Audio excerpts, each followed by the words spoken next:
पुणे शहरामध्ये 8 मतदारसंघ विधानसभेचे या ठिकाणी आहेत. त्यातले 2 मतदारसंघ राष्ट्रवादी काँग्रेस पक्षाकडे आहेत. त्याच्यामध्ये वडगाव शेरीला सुनील टिंगरे आहेत आमदार आणि एक चेतन तुपे पाटील हे हडपसरला आहेत. बाकीच्या मतदारसंघामध्ये भाजपचे सर्व उमेदवार आहेत. हे कलमाडी साहेबांची जशी क्षमता आहे तशी अजितदादांची देखील क्षमता ही निश्चितपणाने आहे. दोघांनाही विजन आहे काम करण्याचं, विकासाला गतिमान करण्याचं सामर्थ्य दोघेही नेत्यांमध्ये आहेत. आणि दादानंतर आता बघतोय की आपण मेट्रोच्या संदर्भातला कुठला निर्णय असू द्यात, म्हणजे पुणे जिल्ह्यातलं नाही तर महाराष्ट्रातलं कुठलंही काम असू द्या, दादाने जर ती जबाबदारी घेतली ती यशस्वीरित्या दादा पार पाडत असतात. एखादा नेता किती तळागाळापर्यंत पोहोचू शकतो आणि कशा पद्धतीने काम करू शकतो. आणि या निवडणुकीमध्ये मला विश्वास आहे, कारण मी दादांचं काम करतोय आता कोथरूडमध्ये. दादा साधारण 1 लाख मतापर्यंत निवडून 1 लाख. जय हो महाराष्ट्र. डिजिटल मीडिया संपादक पत्रकार संघटना आणि राज्यातील तमाम पत्रकारांच्या वतीनं 2024च्या विधानसभा निवडणुकीत जय हो महाराष्ट्र ही मोहीम आम्ही घेतलेली आहे.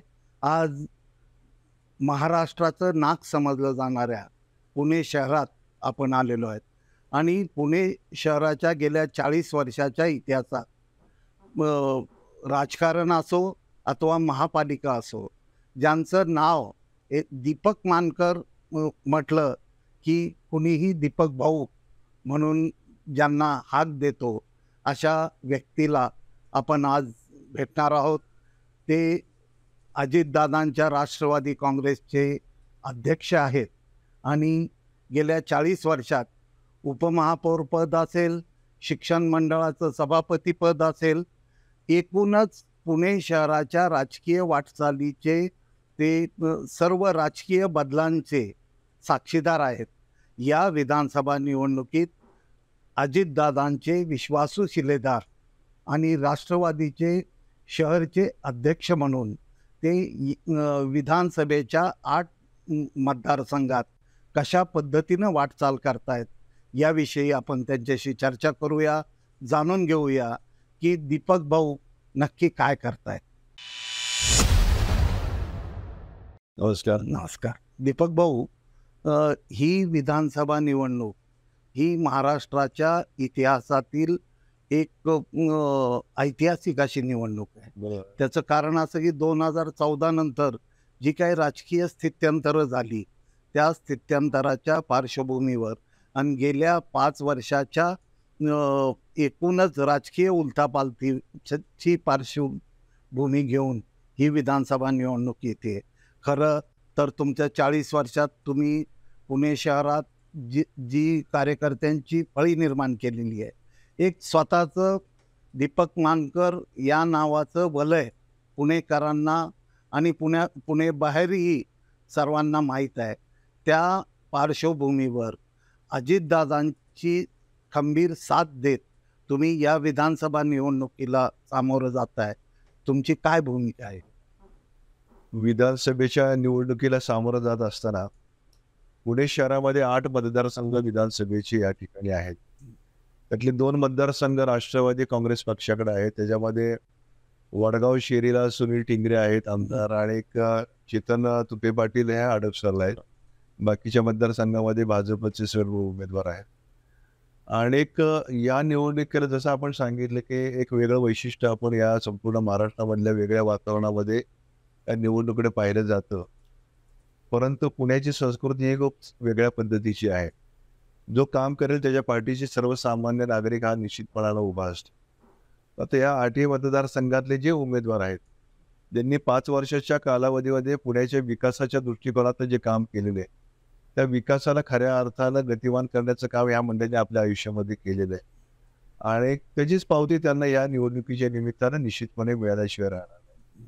कुठलंही काम करत असताना त्या कामाविषयी असणारा प्रामाणिकपणा आणि आदरणीय अजितदादांचं संघटन कौशल्य संपूर्ण महाराष्ट्राला माहिती आहे आणि पुरोगामी महाराष्ट्राला वेगळा विचार देण्याचं काम दादांनी आपल्या आयुष्यामध्ये सातत्याने केलं. आणि माझा नेता हा मोठा व्हावा या भावनेतून मी खऱ्या अर्थानं अध्यक्षपदाची जबाबदारी पुणे शहरामध्ये स्वीकारली. आणि दादांविषयी असणारं जे प्रेम आहे ते अखंडितपणे आहे, त्याच्यामध्ये कुठलाही बदल नाही. जीवनामध्ये परिवर्तनाच्या अनेक गोष्टी होत असतात, परंतु या परिवर्तनाच्या माध्यमातून राजकीय जीवनामध्ये कार्यकर्त्याला एक महत्वाकांक्षा असते की आपण देखील कुठे ना कुठेतरी मोठं व्हायला पाहिजे.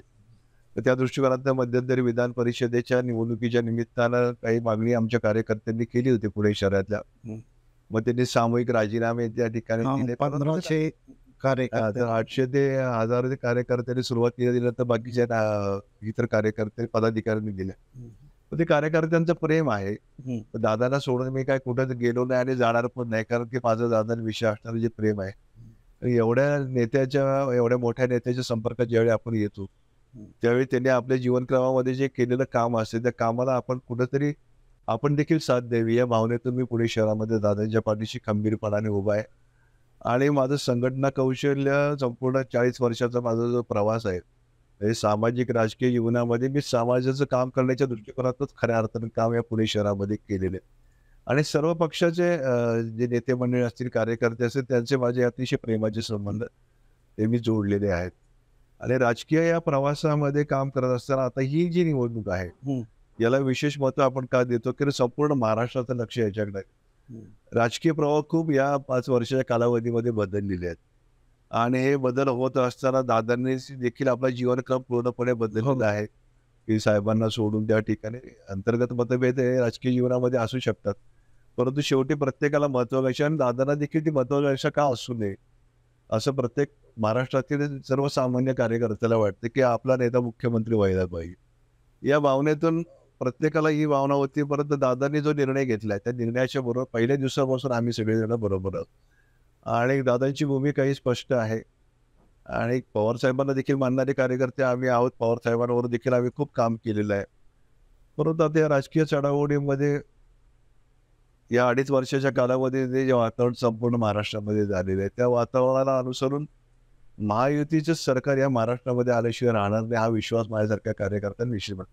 कारण मी तळागाळामध्ये ज्यावेळी काम करतो ते सर्वसामान्य माणसाच्या भूमिका म्हणजे या नेत्यांविषयी असणारा जो त्यांचा भाव आहे तो निश्चितपणे आपल्या लक्षात येतो की आपण कुठल्या मार्गाने जायला पाहिजे. आपण बघितलं की या लोकसभेच्या निवडणुकीच्या निमित्तानं मुरलीधर मोहोळ या पुण्यामध्ये उमेदवार म्हणून होते. त्यांना राष्ट्रवादी पक्षाची जी साथ मिळाली त्या अतिशय चांगल्या पद्धतीने साथ आम्ही मंडळींनी केली आणि त्या यशामध्ये राष्ट्रवादीचा वाटा हा खूप मोठा आहे. साधारण 1.5 लाखाच्या पर्यंत मुरलीधर मोहोळ भाऊ त्या मताधिक्याने निवडून थोडा हा विषय मी हे करतो, कारण कसं तुम्ही गेल्या 40 वर्षात की शरद पवार आणि पुणे शहराचं राजकारण यांचं अतूट नातं आहे. ज्यावेळी पवार साहेबांचे सूत्रधार म्हणण्याऐवजी कारभारी पुण्याचे कलमाडी साहेब होते, बरोबर सुरेश कलमाडी, त्यावेळीही आपण एक युवा कार्यकर्ता म्हणून महत्वाची भूमिका बजावली. आणि त्यानंतर अजितदादांनी ज्यावेळेस कारभारी पद पुणे शहराचं घेतलं त्यावेळीही आपण दादांच्यात या दोन्ही जो प्रमुख म्हणून किंवा कारभारी म्हणून कुटुंब प्रमुख म्हणून जे काम करत होते यात तुम्हाला काय फरक जाणवला? नाही, कलमाडी साहेबांची पण कार्यक्षमता खूप मोठी होती. त्यांनी जे 15-20 वर्ष पुणे शहरामध्ये जे काम केलेले आहे आणि पुण्याच्या विकासाला खऱ्या अर्थानं त्यांनी गतिमान करण्याचं काम त्या ठिकाणी केलं.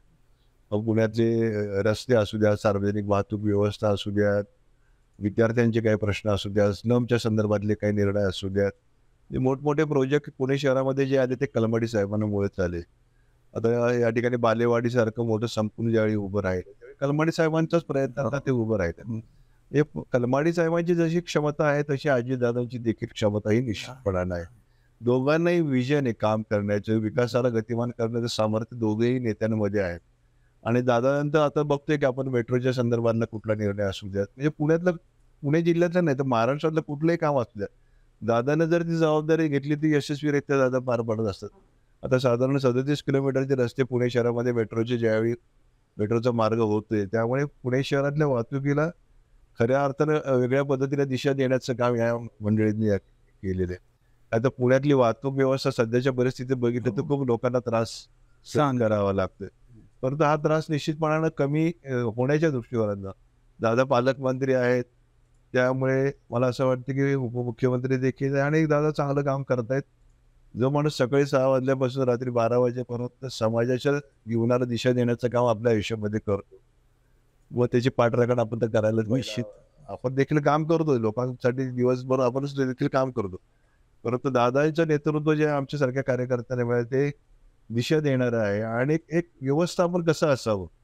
काम करण्यात प्रत्येकाच्या पद्धती वेगळ्या असतात. परंतु एखादं काम जर आपण हातामध्ये घेतलं, तर ते यशस्वीरित्या आपण कसं पूर्ण करायचं हे दादांकडनं शिकण्यासारखं आहे आणि कलमडी साहेबांकडनं देखील शिकण्यासारखं.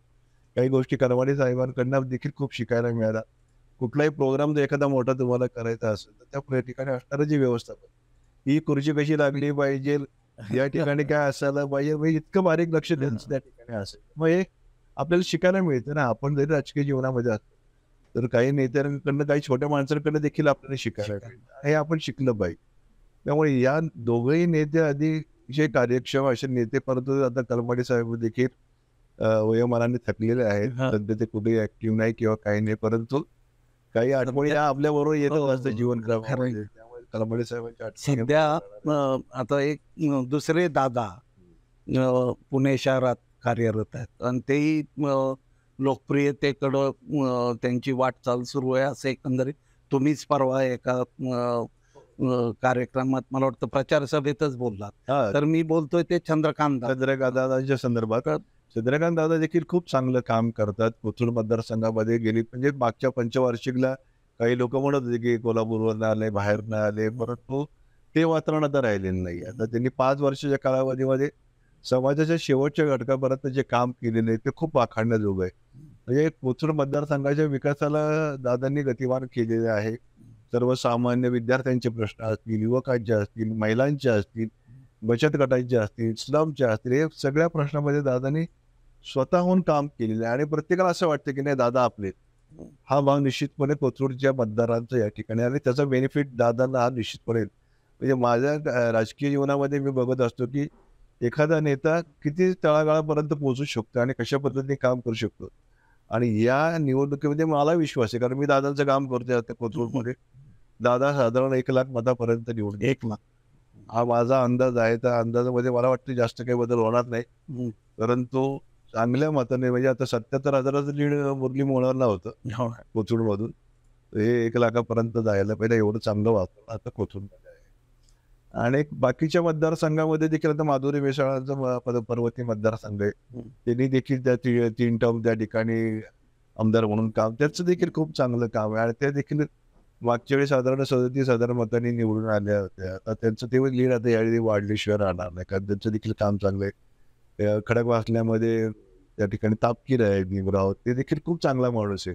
म्हणजे सर्वसामान्यांना हवा आवाजासाठी ही माणसं जी आहेत ती म्हणजे साधी राहणी आहे आणि अतिशय सगळ्यांना बरोबर घेऊन जाणारा आमदार म्हणून त्यांचं नाव घेतलं जातं. ते देखील आता मागच्या वेळी त्यांचं लीड कमी होतं, साधारण 2-2.5 हजाराच्या लीडने ते निवडून आले होते. परंतु यावेळी सुनेत्रा वहिनीच्या वेळी त्या ठिकाणी साधारण 22-23 हजाराचं लीड त्या ठिकाणी त्यांनी मिळवून दिलेलं आहे आणि त्यांनी खूप कष्ट घेतले त्या निवडणुकीमध्ये. आणि मला वाटतं की हे लीड आता या निवडणुकीला वाढेल, कारण त्याच्यामध्ये 2-3 वेगवेगळे उमेदवार त्या ठिकाणी म्हणजे रमेश वांजळे यांचा चिरंजीव त्या ठिकाणी उभा आहे. मतविभाजनाचं विभाजन होणार आहे. त्या ठिकाणी सचिन दोडके आहे आणि खूप बदल होतील त्याच्यामध्ये. या ठिकाणी कसबा मतदारसंघामध्ये तुम्हाला यावेळी परिवर्तन झालेलं दिसेल. म्हणजे रासने त्या ठिकाणी निवडून येतील.